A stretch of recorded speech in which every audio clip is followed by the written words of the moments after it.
Добро вечер на сите и добре дојдовте на овој предпоследен настан во рамките на третата вечер на деветиот поред BookStar фестивал на европска книжевност. Само мало техничко надополнување пред да почнеме. За оние кои што користат хедсет, слушалки, македонски е на втор канал, а англиски е на третиот канал. So Macedonian Channel 2, English Channel 3. Значи имаме тука голема чест, како и претходните години наназад, да пречекаме изворенен автор на крими романи. Тоа е добро познатата Софи Хана, која што беше задолжена од Агата Кристи да ги пишува continuation романите за Херкул Пуаро. Јас ќе посакам добре дојде на Агата Кристи и ќе почнеме со разговорот, ќе му дадам чест на мојот драг колега Јордан Коцевски. Okay, so first of all, how do you feel being here, finally making it to... It was a photo finish. Yeah, no, it's lovely to be here. And I'm just so relieved because I set off this morning with loads of time to get to the airport and something had happened on the roads and my taxi was just like none of the traffic was moving. So I actually got to the airport quite late. But then no one was at the airport. Obviously, everyone else had given up and gone home. So when I got to the airport, I was almost the only person there. So I just sailed through. So it was a big relief, and it's really lovely to be here. And this is a fantastic venue, and obviously a great festival. And I'm super excited to see my books in Macedonian, which I did not realise were my books. So I saw them, and it said Agata Kристи. And I couldn't see my name, so I thought they were various Agatha Christie novels. And then someone pointed out to me that my name is on there, but it's the Macedonian version, which is why I didn't recognize it. It's there. So, do you like how they look in Cyrillic? Yeah. Okay. Yeah, great. no, I think they look beautiful. Well, I think that it's obvious that we're going to start with the question, how did you get the honor to continue the novels with Poirot from Agatha Christie? Well, it was actually quite a funny story. So none of this would have happened if it weren't for my literary agent. My literary agent was in a meeting with Agatha Christie's UK publishers, HarperCollins. And this meeting wasn't about me and it wasn't about Agatha Christie. And my agent just happened to be sitting next to a shelf full of Agatha Christie books. And he remembered that I was a big fan of Agatha Christie, so he interrupted the meeting and said, hey, you guys publish Agatha Christie, and she's dead, so you should get my author, Sophie Hannah, who's a big fan of Agatha Christie, to write new Poirot novels or new Miss Marple novels. And HarperCollins said, no, the Christie family would never want anything like that to happen. And then the very next day, HarperCollins had a meeting with the Christie family at which Agatha Christie's grandson, Matthew, said, you know what, we've decided that after all these years we would like to commission a new book. So then obviously the HarperCollins people remembered that my agent had suggested me the day before. So it was just a total coincidence of timing. And if my agent hadn't happened to say that the day before, there would still be new Poirot novels, but I would be very unlikely to be the person writing them. That's an interesting story. Well, that's actually good because you are a Agatha Christie fan. I am. I've been a massive Agatha Christie fan ever since I was 12, which was when I read my first Agatha Christie book, which was The Body in the Library, a Miss Marple novel. And I immediately became obsessed with Agatha Christie, collected all her books, read them all. And then I've reread them, pretty much all of them, about every 7 years or so. So I was sort of known in the crime writing world as a massive Agatha Christie fan. And I think the reason that the Christie family, because I don't think they'd heard of me actually, I think, when it was suggested to them that they ought to consider me, they were kind of like, who? And they said, well, all right, we'll meet her. And then when I went to meet them and we were talking, they could tell very quickly in the conversation how passionate I was about Agatha Christie. And I think that was what decided them to go ahead. Yeah, that's great. And so we're very happy for you that You know, it's really an honor if you are a fan and to be commissioned to write new stories about a certain character. Okay, so when you answered that, tell me then, what is the greatest challenge that an author faces when he's tasked to write novels about a certain existing character, let alone one that is like maybe one of the most famous characters in the genre literature?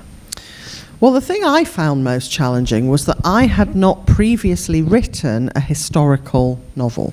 So I'd written 10-ish crime novels up until that point, and they were all totally contemporary.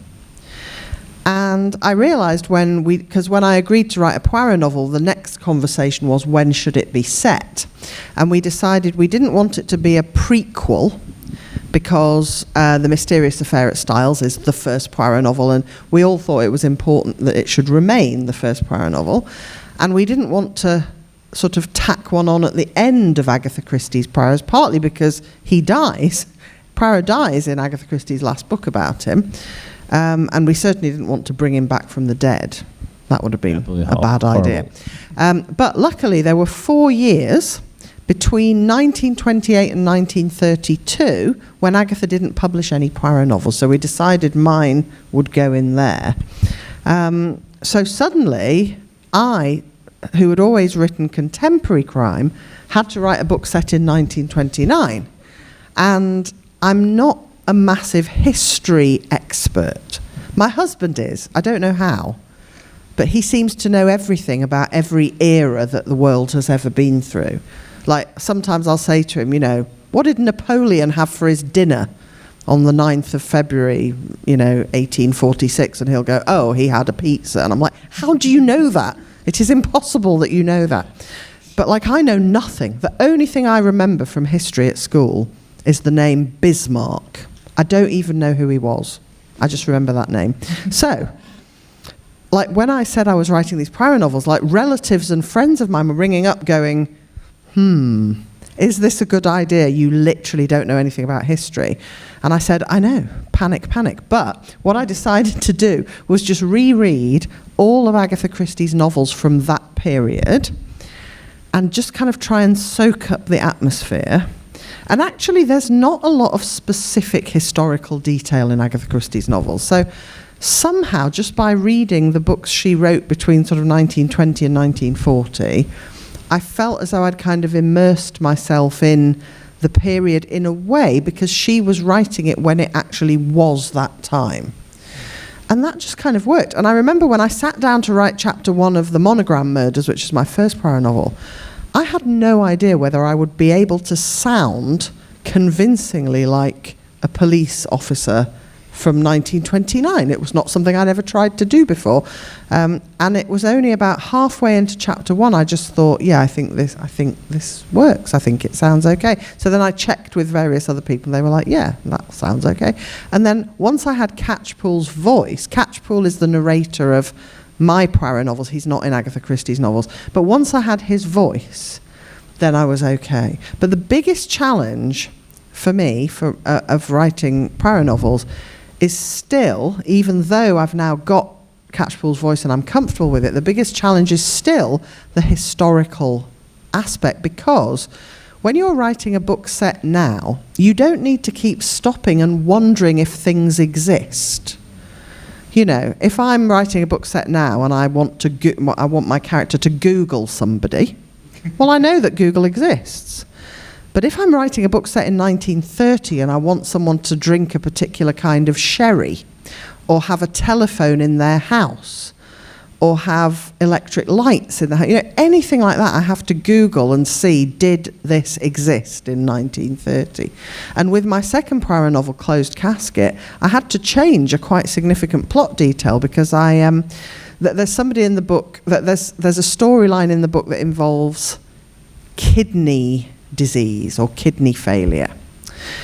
And I happen to have a friend who's one of the UK's biggest experts. He's a doctor, and he's one of the world's leading expert on kidney disease, which is why I decided that was going to be the disease in my book. So I took him out for a curry one night, and I said, hey, Rupert, when was the first kidney transplant in the world? He said 1952, and I went, oh, could it not be 1930? He said, well, no, it wasn't. It was 1952. I was like, that doesn't work at all for my book. And I kept trying to get him to agree. I was like, what if there was one really kind of maverick doctor who just like worked it out? And he was like, no. So nobody did a kidney transplant before. So I had to change certain things about the plot because kidney transplants. And I was just like, that's so annoying. I want to write my book this way, but that thing I want to put in it just didn't exist. So that is, I just constantly have to keep wondering, did this exist? Did that exist? Research. Yeah. Luckily, my husband generally knows all this stuff, so I can usually just ask him. But sometimes he looks horrified that I don't know. So I remember once saying to him, what was it? I asked him some really dumb question, and he was just like, oh my God, you're really dumb. I was like, that's uncalled for. I just need a simple answer. Great. Since you're talking about the problem with history, was there, because I've read Little Face, which is a contemporary series. It has mystery, again, let's put it somewhere in the same genre, right? So is it easy for you to switch the styles? Because your books are following Agatha Christie's style of narration and not just the historical facts. Is it easy for you to switch between your styles of writing? Because you also write poetry as well, you write non-fiction, so... Yeah, it is easy, insofar as writing anything is easy, which it really isn't. But yeah, I find that before I start writing any of my books, whether it's a Poirot novel or a contemporary thriller, or poetry, I now write musicals, which is, I know, very strange, but I wrote a murder mystery musical called The Mystery of Mr. E, which is literally a murder mystery. Imagine like Agatha Christie's The Mousetrap, but with 10 catchy songs. That's kind of what The Mystery of Mr. E is. So I have all these different modes of writing. I also write self-help books. Did you know that? I'm obsessed with self-help, and I have been since I was a teenager. I've always read self-help books, even ones about problems that I don't have. Because, I might one day have that problem. And I just can't resist. If I'm in a bookshop and there's a book called How to Heal a Destructive Relationship with Your Postman, I'm like, I might one day have a terrible postman. I need to read that book. So, so I've written 3 self-help books. And what the thing is, before I start writing any book, I've got at least 6 months during which I know that I'm going to be starting to write that book next. And so that whole time, I'm sort of mentally getting into gear for the writing of that book. And that includes sort of rehearsing the style of it a bit in my head. It's actually quite refreshing. So before I wrote the first Poirot novel, actually the year before I had written a sort of supernatural mystery, but for about 9 years, I just wrote contemporary psychological crime. And then when I started being asked to write other things, and I did write other things, I actually found it incredibly refreshing. Because if you go away from your normal mode of writing and write something completely different, then go back, it makes you just more conscious and deliberate about every writing decision that you make. So I love that aspect of it, really. Okay, and since we're on the topic of the writing process, I will jump a little bit from the planned conversation and just ask you, do you, like for these novels or maybe for any other novel, do you already know the end? Yes. I always know the end, although not straight away. So before I start writing the book, I have to know the ending. Well done. Because until I know the ending, I don't know whether the story works or is going to work. And it constantly baffles me when I go to festivals or events and I hear other crime writers say, oh no, I never know who done it or why for at least the first half of the book. And I'm like, well, how do you know you've got a book? Like literally, what if you get to the end and there's no good way to end the story? I'm just not, I'm quite lazy, I should point that out. Although I work almost constantly, but my natural inclination is lazy.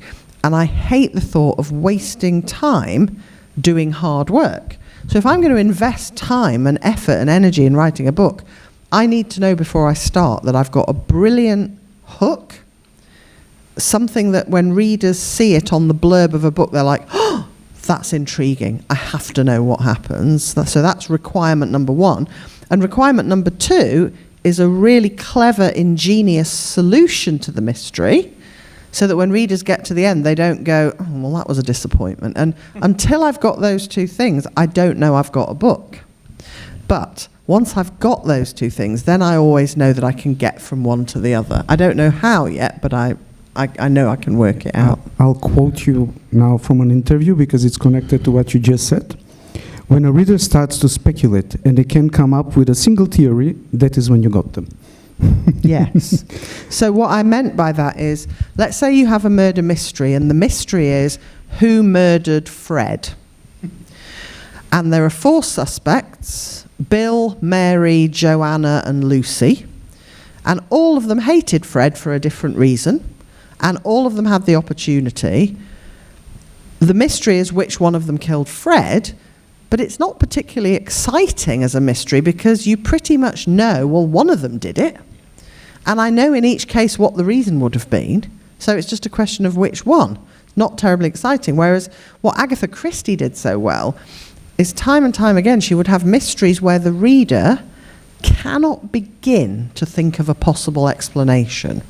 So a brilliant example of this is her Miss Marple novel, A Murder is Announced, which starts with an advertisement in the local newspaper saying there will be a murder on Saturday afternoon at this house. Names the house. And the minute you read that opening, you think, why on earth would anybody advertise a murder in the local paper? And you can't think of a reason. And then the book has got you in a kind of arm lock. You have to read it to find out why. And Agatha does that so well, and I've tried to imitate that with every book I've written. So Little Face, my first ever contemporary crime novel, a woman goes out for the first time since having a baby 2 weeks earlier. She goes out for a couple of hours, comes back. There is a baby in the house. It's wearing her daughter's clothes. It's asleep in her daughter's cot. But she starts screaming and swears blind that the baby in the house is not her baby. And meanwhile, her husband, who was left in charge of the baby while she was out, he's like, of course it's our baby. Have you gone mad? And again, I thought readers will be gripped by that because they'll be like, what could possibly be going on here? You know, why would anyone swap one baby for another? So I always go for those kind of plot hooks where hopefully it's so outlandish or even impossible seeming that the reader will have to read on to find out what on earth could explain it. Yeah, and I have to say that you've done that wonderfully in the 4 books that we have already read. And one more thing about this is that I think that you have also continued this tradition of Agatha that maybe you will catch a clue for a murderer's identity, but even if it's that murderer, you will never guess the motive. That right. is in one of the in the books, and yeah, and that's a good side to develop, because you catch the reader off guard. Yeah, so one of the things, I'm an avid reader, a fanatical reader of mystery fiction. I just love mysteries. I'm as addicted to mystery fiction as I am to self-help. And one thing that often disappoints me in a lot of crime novels is I just guess the solution. And sometimes I guess it so early and so clearly that I think, well, I must be wrong. It can't be this obvious. So I have to finish the book because I'm bound to be wrong. And then I'm not wrong. And I'm like, so I just read that book even though I knew what was going to happen on page 2. So one of the things I really try to make sure of is that my solutions are unguessable. And I think they are. I don't think anyone... people will often say, I was fairly sure who it was, but I had no idea why, exactly as you said, or I had no idea how they could have done it. The devil is in the why. Well, what I like about the continuation of Poirot, it's actually Catchpole, the narrator. And I love the way that he evolves during the books, because we know the character of Poirot. He's Poirot. He's this fixed character that we know how he's going to react, but then we have Catchpole. And how did you come with the idea to evolve him, to give him, because you really gave him a good voice. As you said, you struggled, but he's really, like, for me, that's what makes it more interesting to jump to the next book, to see how Poirot will influence Catchpole. Yeah, well, that was exactly my idea about Catchpole. I wanted Poirot to have, well, firstly, I wanted him to have a new sidekick. I did not want to have Hastings being the narrator, because Hastings is the narrator of all the books he's in, which means that Hastings' narration, Hastings' voice, is Agatha Christie's prose style. Yeah. And my prose style is different from Agatha Christie, so I thought, right, I need a new narrator. And I thought the thing about Poirot and Hastings, just as with, Sherlock Holmes and Watson and Miss Marple, these classic sort of legendary detective characters are kind of unchanging, and we want them to be unchanging. So we don't want Poirot, for example, to end up a different person from what he was. No, we want Poirot to be the same. He's just almost like this, not a caricature, because he is a proper character, but he's just dropped in, almost like a superhero. Larger than life, maybe. Yeah, he lands where there's a murder to be solved. He's always exactly the same Poirot. He solves it, and then he goes, and then he lands somewhere else where there's another murder. So he has to be unchanging. But I thought it would be great to have a sort of sidekick for Poirot who actually is able to learn and develop and get to be a better detective and a better person from Poirot's influence.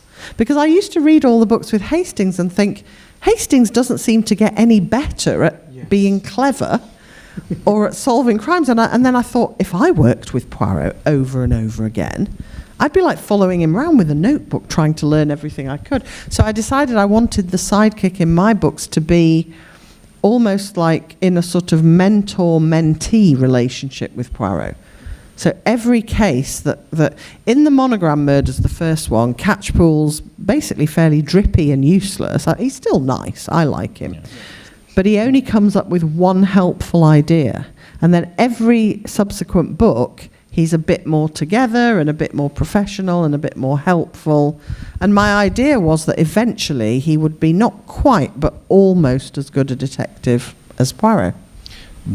Does that mean that I haven't still read the new book, but maybe in the next novel or the novel after that, if there are, he will get to solve the murder in front of Hercule Poirot? No. God forbid.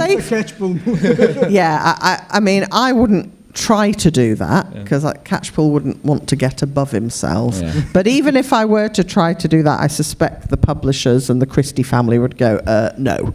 Poirot has to be the star. But Catchpole is going to get to be very good and to be a sort of invaluable helper to Poirot, and he is in the new one. So while we are talking about Catchpole, so have you thought about, well, you said he's not going to solve when Poirot is in the picture, but how about after Poirot's adventures continue, maybe we get a series with book series with Catchpole? Maybe. It would be great. I would enjoy it. I would love to read those. Do you know? Especially if his mother is more in it. Their chemistry is amazing. I really enjoyed writing his mother. I don't know why, but sort of monstrous, overbearing characters are actually quite good fun to write. Because in my contemporary crime series, there's a sort of regular group of police detectives who solve all the crimes. And their boss, Detective Inspector Giles Proust, is just like this monstrous, horrible character. He's so horrible, he's almost lovable. His horribleness is almost cute and cuddly and funny because he's so rude and awful. And writing him is so much fun. I do genuinely think that writing slightly bad, nasty or kind of sarcastic or scathing characters or control freak characters. Yeah, I could feel his character in the little face. Yeah. Like you can really feel him. He's quite interesting. He's not a lot in the book, but when he's there, you know it's going to be an interesting scene. Well, let's talk about a little bit the last book, Poirot's Silent Night. And I like that in a way from the others, it differs in a way that here the houses of the people that we go into, or Poirot and Catchpole go into, are not as perfect as in the previous novels. We got here we have a house where, well, everything is falling apart, and also is it the house that made you think about making this book a little bit more comical, or maybe, I don't know. Not really. I mean, the house idea. So Hercule Poirot's Silent Night takes place mainly in this house on the coast of Norfolk in England. And Norfolk is an area that suffers from coastal erosion. So the sea sort of batters away at the cliff, the coastal area. And because of what the cliff is made of, it basically crumbles and falls into the sea. So Norfolk has been falling into the sea gradually for many years. And how I had that idea for this particular house was that I was looking on a property website. So that's one of my hobbies, is looking on property websites. Do you have those here? Do you all look at them all the time? Occasionally. I look into cars. Okay. Well, in the UK, people are obsessed with looking at houses online, even if they're not going to buy a new house. They just like looking. So I was looking at houses in Norfolk, and I saw this house that was like a mansion, like a proper mansion, had a beautiful indoor swimming pool, about 12 bedrooms, right next to the sea. And I can't remember how much it was on for, but it was ridiculously cheap. It was like the price of a few sandwiches. I was like, what is going on? A 12-bedroom house with a beautiful swimming pool. So I said to my husband, look, we've got to buy this house. I mean, it only costs about 10 quid, and it's got a beautiful swimming pool. He looked at it and he said, yeah, read the small print, read what it says at the bottom. And right at the bottom it said, you won't be able to get a mortgage for this house because this is a coastal erosion area, and basically the house is going to be in the sea within about 3 to 5 years. And then I thought, oh, how awful for the people who own it. Imagine you've got this house, you love it, you'd happily live there forever, but literally the ground underneath it is going to be falling into the sea.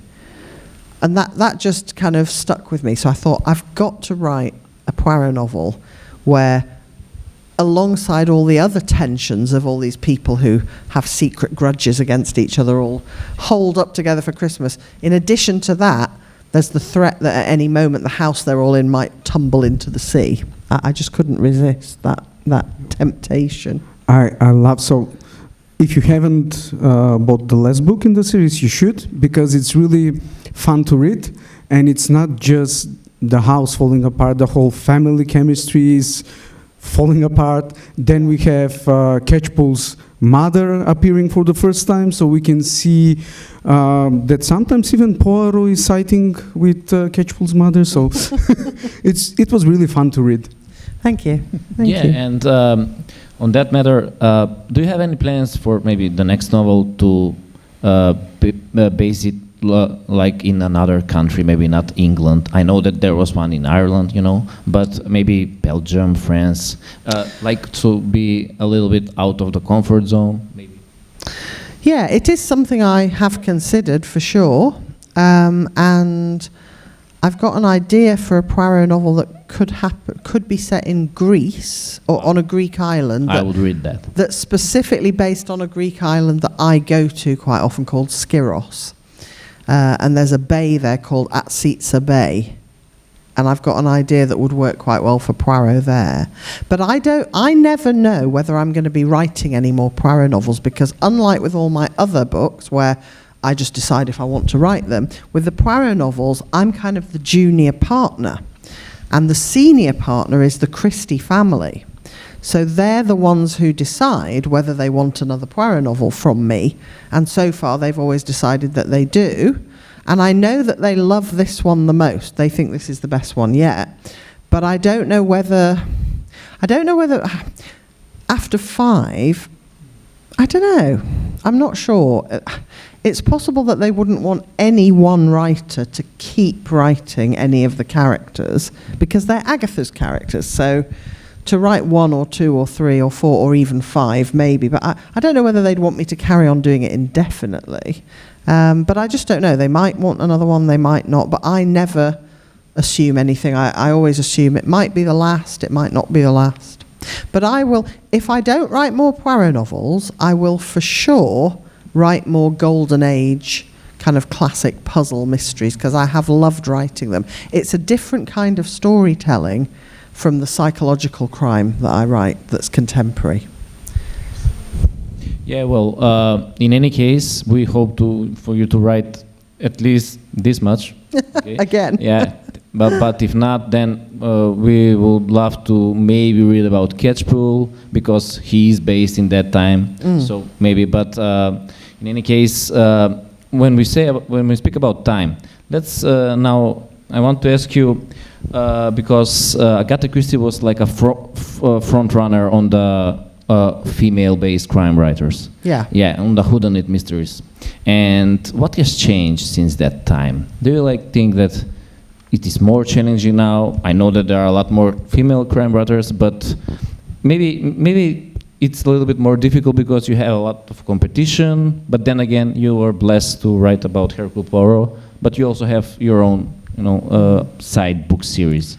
Yeah, I mean, it's really hard to know whether it's harder to be a writer in the era that you're in than in previous eras, because you weren't around in previous eras. There always were lots of female crime writers, I think. I mean, the Golden Age had Agatha Christie, Nio Marsh, Marjorie Allingham, Josephine Tay, Dorothy Sayers, and then as many again that most people haven't heard of. I recently discovered Patricia Wentworth, who writes the Miss Silver mysteries, and Miss Silver is quite similar to Miss Marple. She's a little old lady who somehow manages to brilliantly solve murders before the police do. So I think there are always a lot of female crime writers. And when you mention Miss Marple, are there any back talks about maybe writing about her? Not for me. I was very clear from the start that if I was taking on Poirot, that should be the only Agatha character that I did, because it just would have felt wrong for one person to do all of Agatha's continuations. But there has been a short story collection. Yeah, I've heard. Yeah, 12 new Miss Marple stories by modern writers, different writers. And that, I think, has been a huge success. So there may well be a Marple novel, a new Marple novel, but definitely not by me. You stick to Poirot. Exactly. So while we are talking about the thriller genre and mystery, so I would like to hear from you, because you were contacted by Harvard, right? And how did it came to By who, sorry? To work on the post-graduation thriller Cambridge. in Cambridge? Sorry, Yeah. Post-graduation thriller and mystery program. And does that put the genre in a different position? Because sometimes, especially here, thriller and mysteries are looked down as a literary concept. They are in England too. I mean, there's lots of snobbery still. Lots of people think that crime and thriller is a kind of lower form of literature. But those people are just a bit silly and wrong. But, we have to let silly people be wrong about things. I think really smart people know that crime fiction is the best genre. To me, it's just obviously the best genre because it's the only genre that has the desperate need to find out the truth, that kind of puzzle and being unable to know the answer. Crime fiction is the only genre that has that at its heart. And if you think about our day-to-day lives, puzzle and the desire to solve mysteries is our main motivation for going through the day. If we knew exactly what was going to happen for the next 50 years, we probably wouldn't be bothered getting out of bed.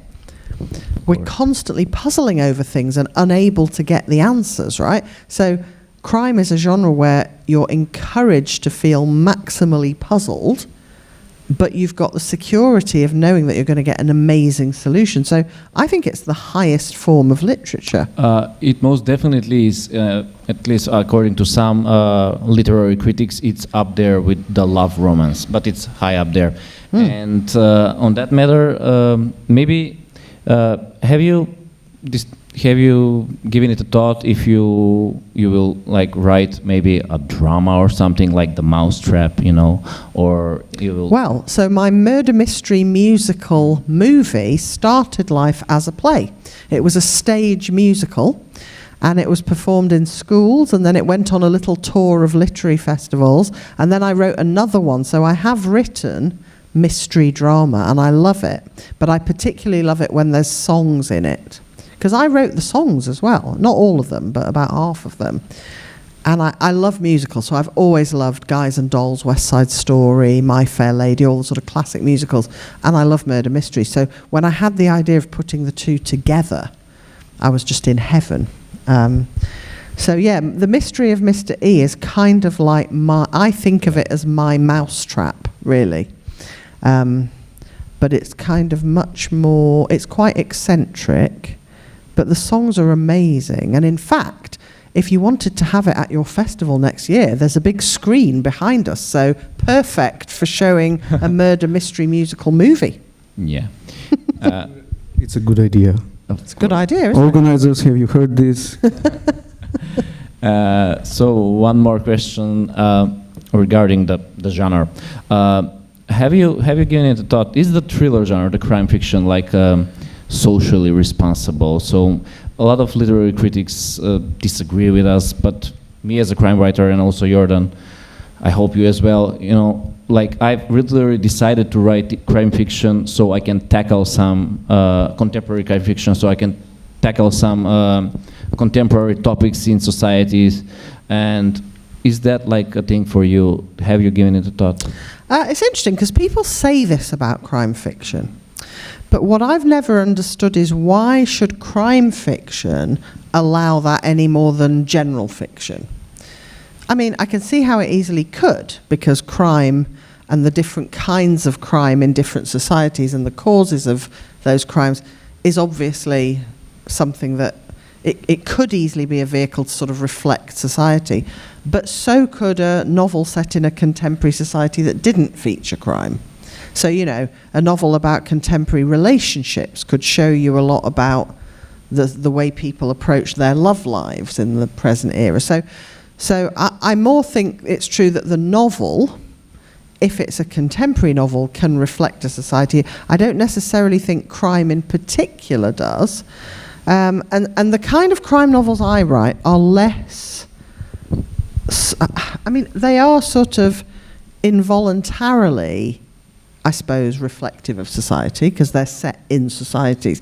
But I'm interested in individual relationships, psychology, and I wonder whether this could be a male-female thing, although maybe it isn't. But like, I just tend to notice that men, not all men obviously, but some, when men write crime, they want to write about organised crime and gangs and police corruption and FBI conspiracies and the kind of more traditionally male aspects of crime, whereas women want to write about, you know, grudges that are based on people stealing your ex-boyfriend or, you know, secretly hating your sister-in-law, that kind of thing. So more individual personal relationships.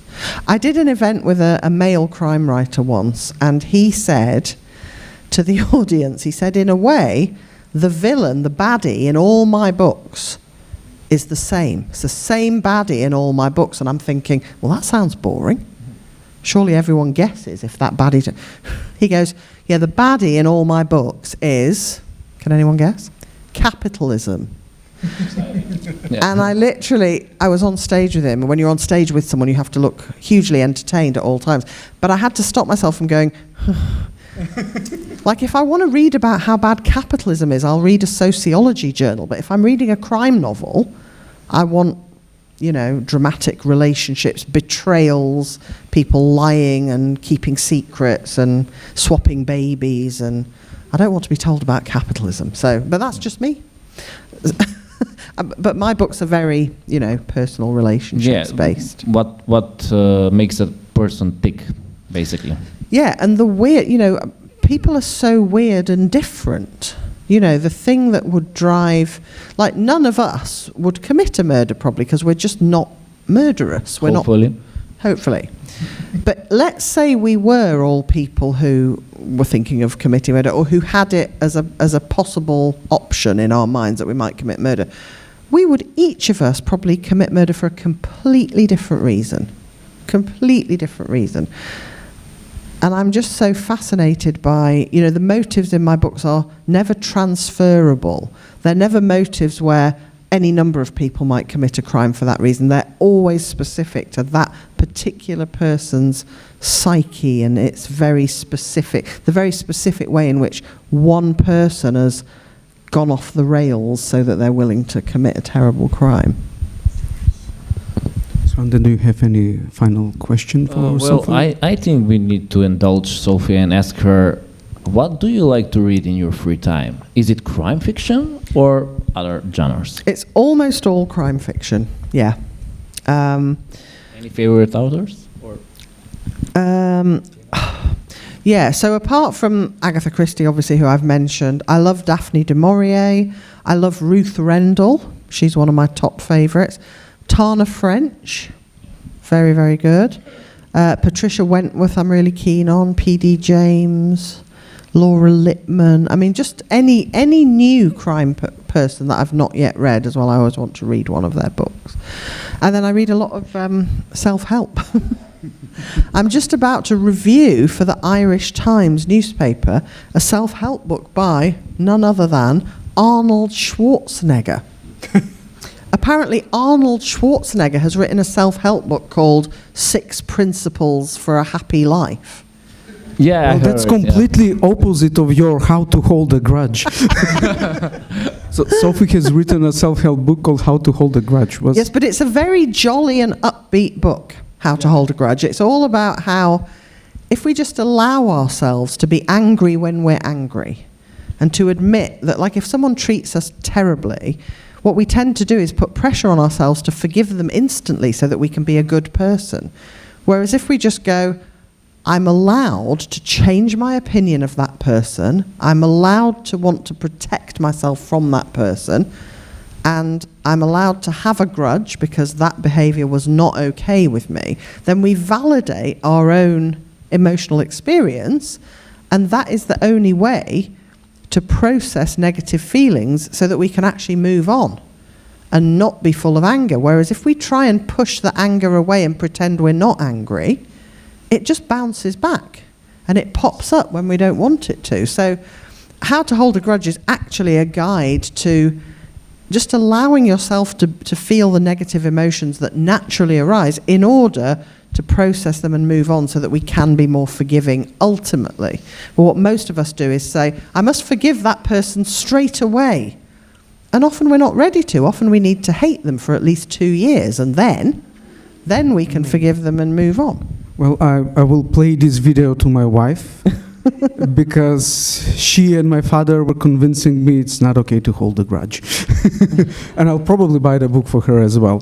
So But guess... you can't... like, to each his own. There's loads of people who say, holding a grudge is so bad for you, you must never hold a grudge. But it's impossible not to sometimes, right? It has to just... We have to let go of a grudge when we're ready. So if someone comes up to you and bashes you over the head with a heavy brick, and everyone immediately says, don't hold a grudge, forgive the person who bashed you with a heavy brick, but you're just not going to be able to. So I feel that self-help books need to take into account the realistic experience of actual humans. And the realistic experience of actual humans is, if people treat us badly, we notice and we don't like it, and it's actually quite good for us to remember that, if you've got a friend who always comes around to your house, gets really drunk, and then vomits all over that carpet, you're going to want to remember that and maybe arrange to meet that friend somewhere outside your house, right? And that's totally reasonable. So I think this never hold a grudge thing actually causes more stress than it solves. Absolutely. Well, I will ask the final question for tonight, which is a cliche. And that is, what are you working currently on?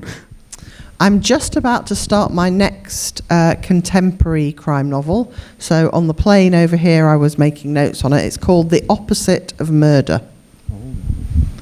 Awesome title. Yes. Thank you. It's already interesting. And capitalism isn't the baddie. That's the best. I can tell you that. We went through that. Well, Sophie, thank you very much for coming here. Thank you.